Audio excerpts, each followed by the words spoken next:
do this. Do it.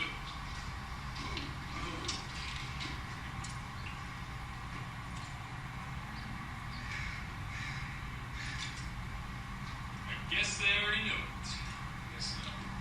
High speed. Going? Oh, yeah. Let's go. You got a lot of potential. I agree.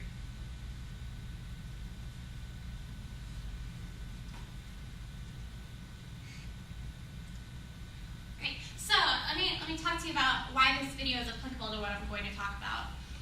As you saw, we assumed in this video, the POC assumed that their GMC cadets are ready for field training without going into any, without holding them accountable, without mentoring them, without going that extra step to really truly develop them. Which brings me to my topic. Good morning, Major Mays. Good morning, cadets. I'm Cadet Hannah Toomey, and I'm going to talk to you about our first cadet wing mission and developing cadets. Next slide, please. Next slide. Okay, so the overview here is, like I mentioned, we're going to talk about Air Force ROTC and our first cadet wing mission. We're going to talk about our problem here at the first cadet wing with our focus. I'm going to give you some background on that issue, some solutions or recommendations, including feedback, GMC takeover, accountability, hot washes, and the big picture, and then I'm going to sum it all up in the end. Next slide, please. Okay, so everyone knows the Air Force ROTC mission is to develop quality leaders for the Air Force. And here at Detachment 001, we're second to none. We truly, truly are. From my experience as a POC traveling, networking with other POC and cadets around the nation, we truly have an outstanding training program. And as a cadet wing, we have required minutes of training objectives to meet, like Cadet Kennedy mentioned. We also adhere to the Air Force core values: integrity, service, and excellence. We consistently strive to be, as you all know, the best ever. Next slide, please. So, problem. How many of you have held multiple jobs within the cadet wing? Myself included. I've held multiple jobs this semester and previous semesters. We have so many big events, such as the FTX, which we just completed, Dining Out, which was just completed. We do road marches, hikes, volunteer events, fundraising, the list goes on and on and on. When you have multiple jobs, it leads to low morale. How many of you have experienced a cadet who has reached a low point this semester? It's terrible. I think we've all felt it ourselves even. And part of that's because we have untapped resources. We have cadets who haven't been fully utilized. We have 100 cadets who want to be involved. They want to have a position or at least be involved in planning of these events that directly affect them, and we're not using them.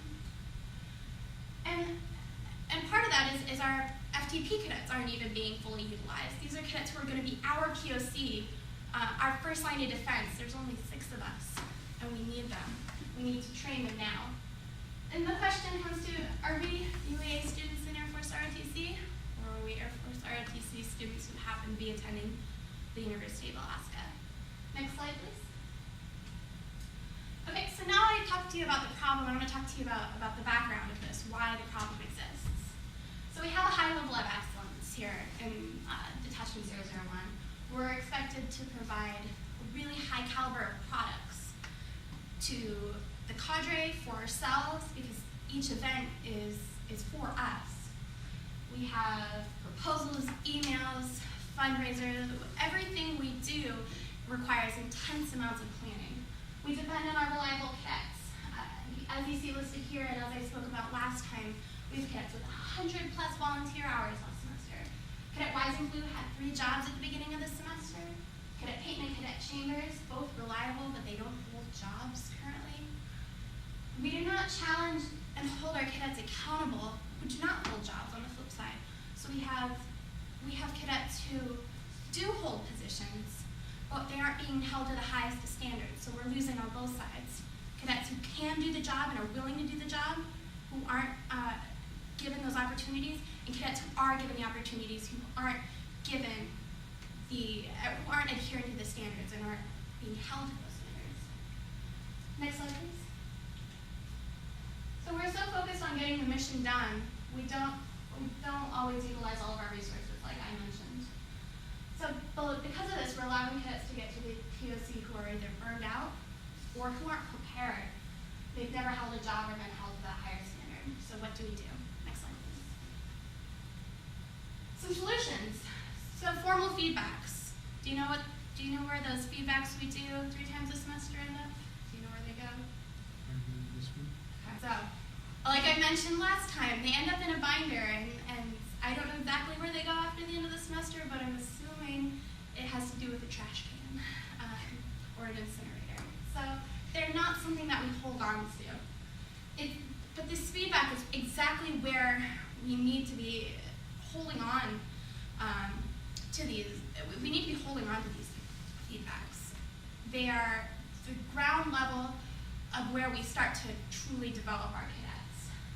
So like I said, the key word in our mission is develop. We must be honest and open in our feedbacks to our GMC. If you're too easy on a cadet who isn't holding themselves to a higher standard, or vice versa, if you're too hard on a cadet who really truly is putting 100%, you're doing them a disservice in the cadet wing and later on as a POC and later on as an Air Force officer when they